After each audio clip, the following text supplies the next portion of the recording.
Assalamualaikum, halo semuanya. Perkenalkan, kami dari kelompok 2, nama saya Andi Nur Rashidah. Video ini dibuat untuk memenuhi tugas dari Pak Muhammad Yusuf SEME. Beliau adalah dosen mata kuliah Perekonomian Indonesia di kelas M22B, jurusan Manajemen Fakultas Ekonomi dan Bisnis Universitas Islam Muhammadiyah Makassar. Di video kali ini, kami akan menjelaskan sejarah dan tokoh-tokoh perekonomian Indonesia. Mohon perhatiannya ya semua. Hey, nama saya Sarul Ramadan. Hai semuanya, perkenalkan nama saya Hijriana Ramadhani, biasa dipanggil Hijra. Salam kenal. Hai, nama saya Rahima Sofyan dengan NIM 1057211030821. Secara garis besar perkembangan perekonomian Indonesia diantaranya A. Ekonomi perang gerilya atau 1945 sampai 1952. Rakyat dan pasukan gerilyawan Indonesia membakar infrastruktur ekonomi selama era ini dalam upaya untuk mengacaukan ekonomi serta politik penjajahan. B. Pembangunan ekonomi nasional atau 1952 sampai 1959. Di era ini bisnis milik negara mulai muncul ketika kehilangan kendali atas ekonomi kita setelah penjajah mengambil alih Jawa serta Sumatera, di mana perkebunan modern merupakan tulang punggung ekonomi kita, mengubah ekonomi Belanda menjadi ekonomi Indonesia ataupun ekonomi kolonial menjadi ekonomi merdeka ialah fokus utama agenda pemerintah pada periode itu. C. Ekonomi terpimpin atau 1959 sampai 1966. Etatisme di mana pemerintah mengatur segalanya berkembang sebagai hasil dari demokrasi terpimpin serta struktur ekonomi Indonesia. Pada masa ini, ekonomi Indonesia berada dalam kondisi terpuruk sehingga mendorong pemerintah Orde Baru untuk membanting setir dan melaksanakan perubahan signifikan terhadap kebijakan ekonomi, mengubahnya dari tertutup menjadi terbuka serta terpimpin menjadi demokrasi yang bebas dalam hal investasi asing. Sekian, terima kasih banyak. Di demokrasi ekonomi, pemerintah seharusnya menjadi orde lama serta orde baru pada saat yang sama di era demokrasi ini, dikarenakan sejarah kedua ekonomi politik tersebut sangat bertentangan.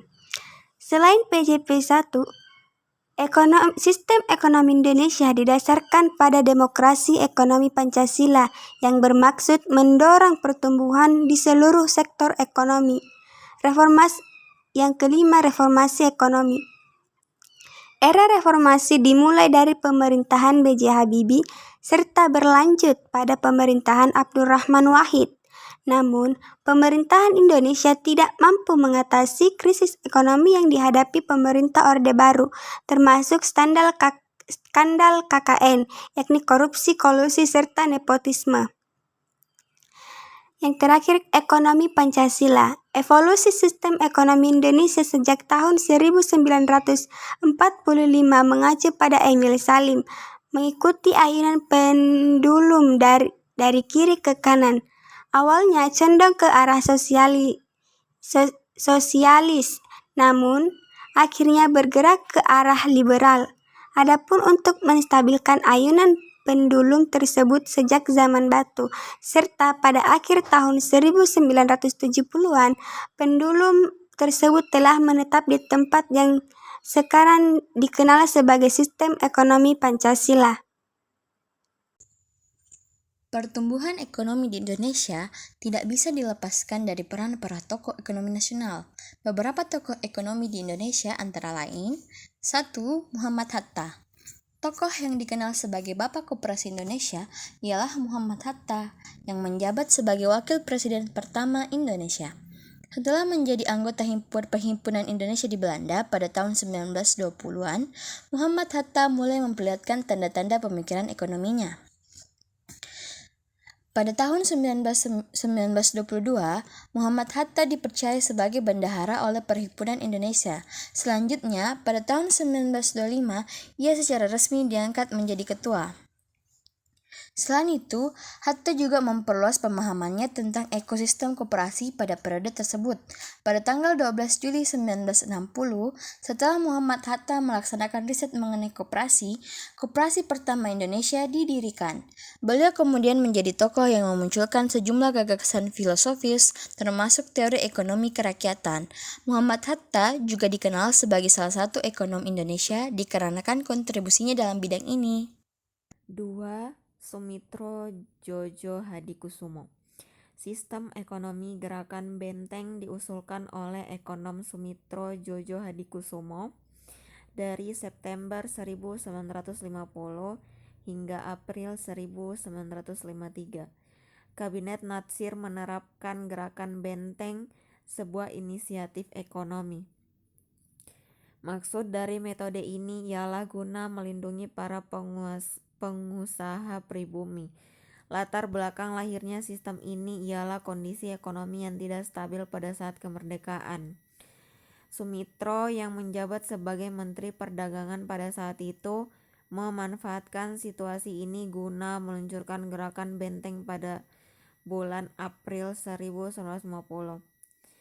Salah satu kebijakan dari gerakan benteng ialah memberikan pinjaman modal kepada para pemilik bisnis yang tidak bisa memperoleh pinjaman dari pemberi pinjaman tradisional seperti bank, dan kebijakan lainnya ialah mengutamakan impor lokal. Pada tahun 1951, pengaturan ini akhirnya dihapuskan bersamaan dengan pergantian Kabinet Natsir ke Kabinet Karya. 3. Dr. Syahrir. Sosok Dr. Syahrir menjadi salah satu ekonom jenius yang dimiliki Indonesia. Syahrir dengan pemikirannya mampu memberikan pencerahan kepada banyak pihak termasuk pemerintah. Ekonomi Indonesia perlu melaksanakan lebih dari sekedar mengurangi kemiskinan. Ekonomi Indonesia perlu menciptakan keadilan bagi semua orang. Menteri Koordinator Bidang Perekonomian Darmin Nasution menjelaskan, pemikiran Syahrir untuk kemajuan Indonesia sudah terlihat ketika dia masih menjadi asisten dosen. Melalui sebuah mata kuliah strategi dan taktik pembangunan, Syahrir dan dosen saat itu mengajak mahasiswa untuk mendiskusikan mengenai mata pelajaran ini terhadap dampaknya dalam pembangunan bangsa. Karena diskusi ini sangat menarik, berbagai perdebatan pun dilakukan para mahasiswa. Dari perdebatan ini dihasilkan pemikiran bahwa pemerintah tidak bisa menjalankan strategi ini karena tidak bisa mendorong persaingan dan efisiensi. Selain itu, konsep ini justru tidak menggerakkan sumber daya di dalam negeri, tapi hanya mengandalkan modal dari luar. Syahrir dan teman perkuliahan yang lain kemudian mencoba mencari tandingan dengan strategi berorientasi pada Expo. Dengan cara ini, maka Indonesia diyakini bisa meningkatkan sumber daya alam dan manusia untuk bersaing dengan pihak luar. Selain itu, Indonesia juga menjadi negara yang efisien dan tidak mentolerir persekongkolan antara pemerintah dan dunia usaha. Nah, itulah tadi penjelasan dari kelompok kami. Sekian dan terima kasih. Jangan lupa untuk like, komen, dan subscribe YouTube channel ini. Bye-bye.